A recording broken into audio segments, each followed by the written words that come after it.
أعوذ بالله من الشيطان الرجيم.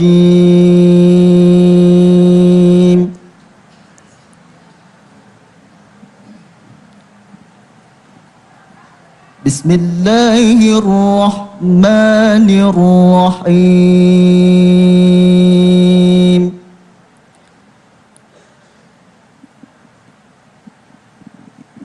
إنما التوبة على الله للذين يعملون السوء بجهالة للذين يعملون السوء بجهالة ثم يتوبون من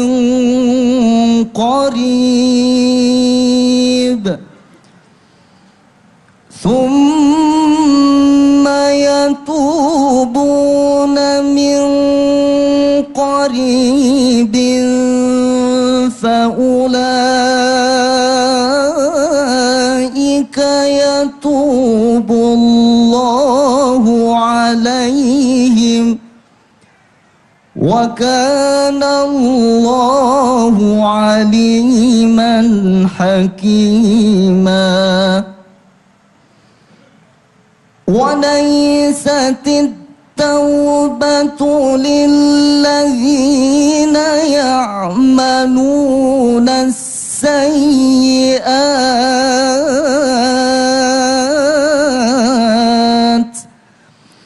حتى إذا حضر أحدهم الموت قال إني تبت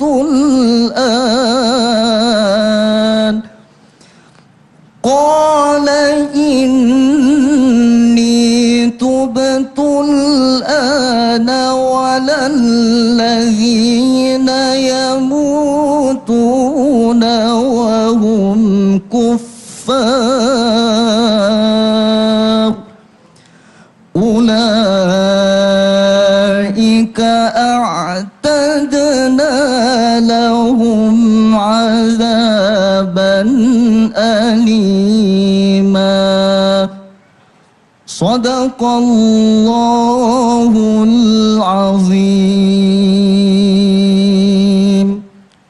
Assalamualaikum warahmatullahi wabarakatuh. Bismillahirrahmanirrahim.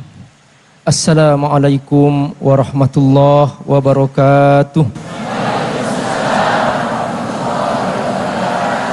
Alhamdulillah wassalatu wassalamu ala Rasulillah wa ala alihi wa sahbihi wa mawala. Ashhadu an la ilaha illallah wahdahu la syarikalah wa ashhadu anna Muhammadan abduhu wa rasuluh. Allahumma salli ala Muhammad wa ala alihi wa sahbihi ajma'in wa ba'du. Ikhwatal iman rahimakumullah.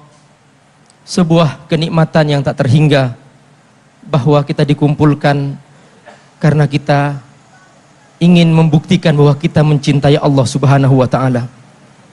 Bertemu karena uang itu biasa. Bertemu karena urusan bisnis itu sering manusia mengejarnya. Tapi bertemu karena Allah, bertemu karena ingin mengurus Allah, inilah yang pada akhir-akhir ini semakin banyak diabaikan. Allah yang menciptakan langit, Allah yang menciptakan bumi, Allah pemilik mutlak segala wujud, semakin diremehkan. Manusia banyak mengejar uang, manusia banyak mengejar bos, manusia banyak mengejar dunia, sementara Allah Subhanahu wa taala semakin diremehkan, semakin direndahkan, semakin diabaikan. Maka pertemuan yang tak terhingga ketika kita berkumpul karena Allah Subhanahu wa taala. Dan kita berkumpul karena kita ingin mendapatkan ampunannya. Kita berkumpul karena kita ingin mengejar ampunan Allah Subhanahu wa taala. Mengapa?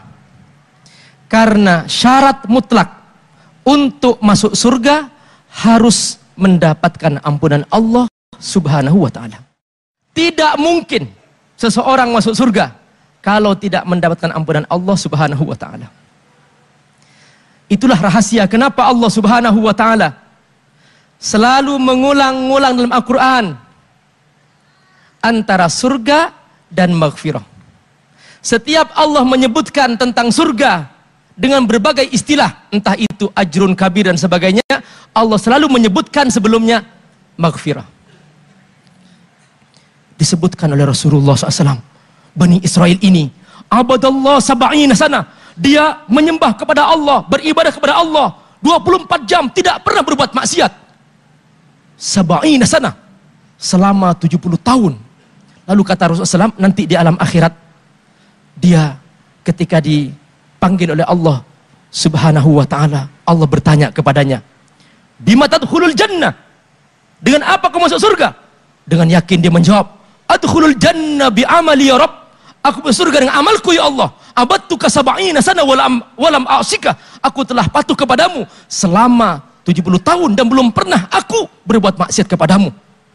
Lalu kata Allah, khudh nikmatal basar. Ambil satu nikmat mata. Wad'uha fi kaffah. Letakkan di timbangan.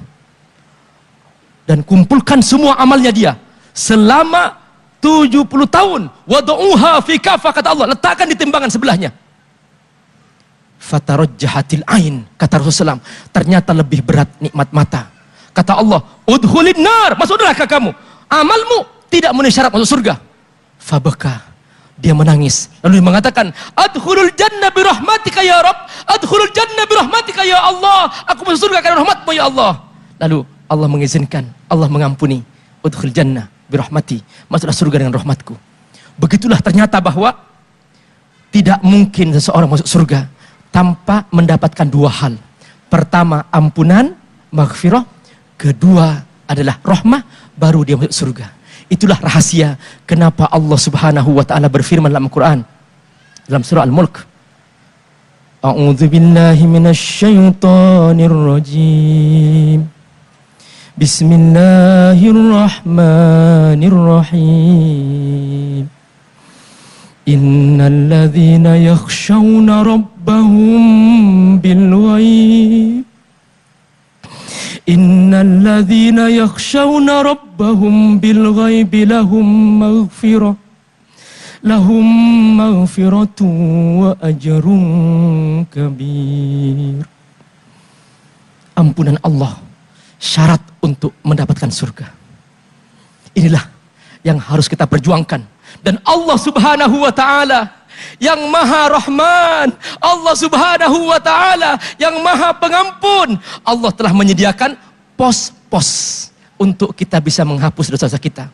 Setiap hari Allah sediakan solat 5 waktu, yang antara solat ke solat menghapus dosa. Allah menyediakan setiap pekan kita berpuasa Senin dan Kamis, berkumpul di hari Jumat untuk menghapus dosa. Dan Allah sediakan setiap bulan, setiap 3 hari Ayyamul Bid, 13, 14, 15 untuk menghapus dosa.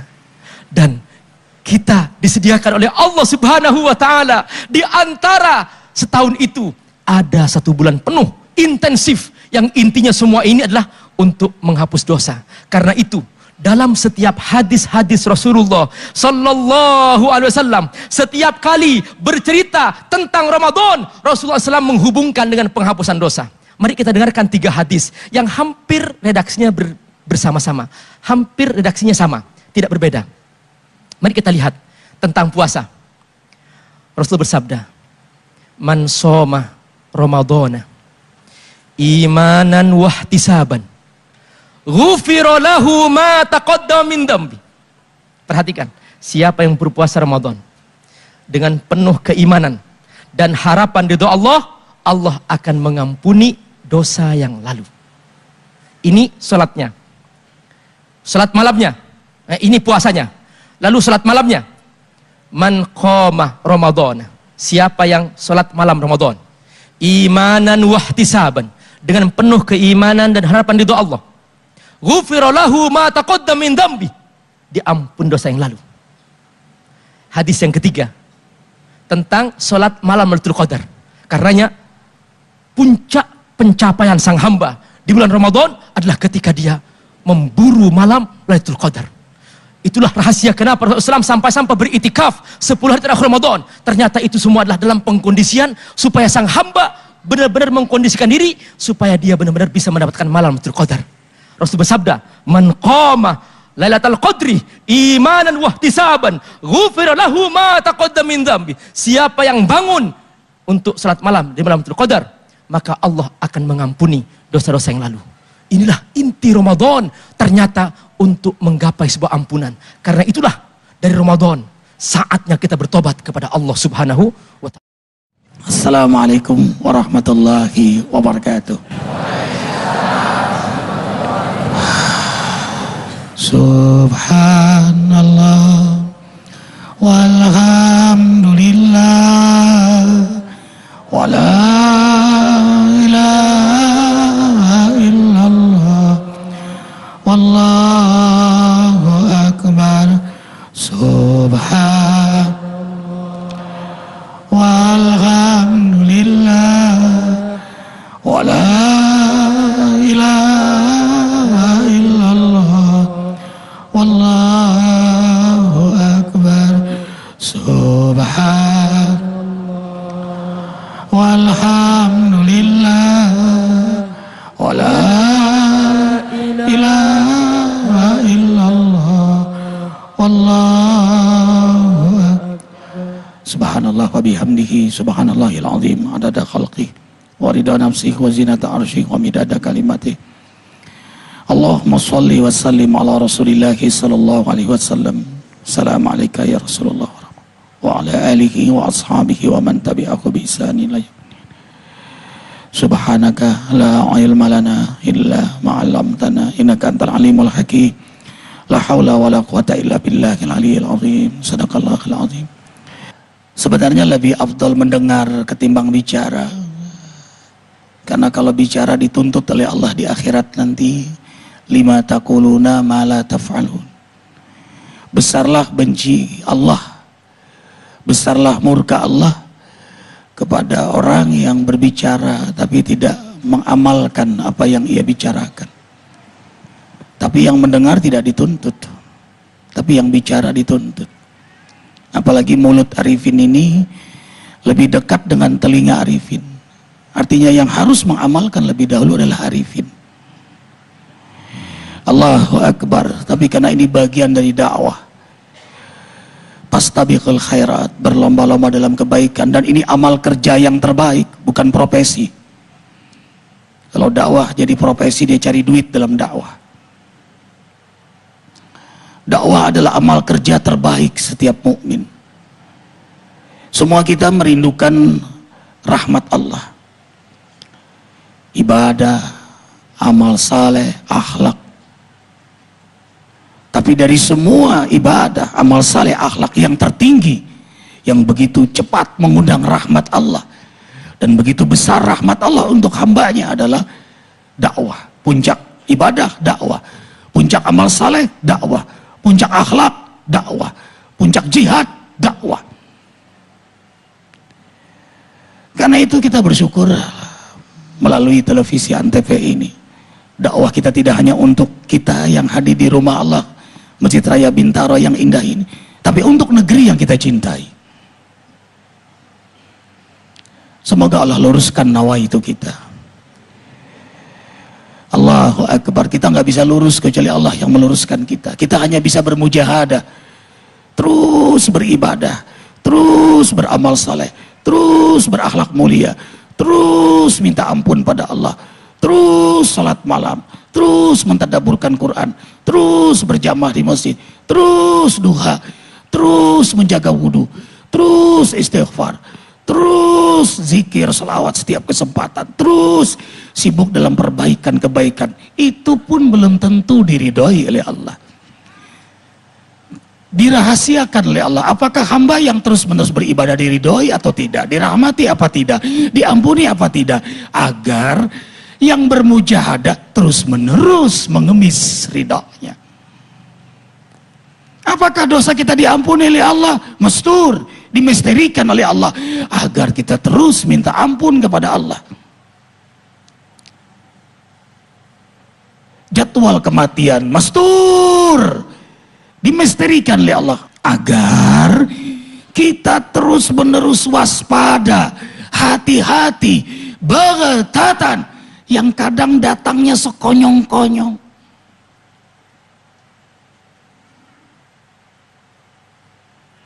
Dan itu orang yang paling cerdas adalah orang yang selalu bersiap-siap menghadapi kematian. Akiyasu min ummati aksarakum zikral maut wa asyaddu istidadan.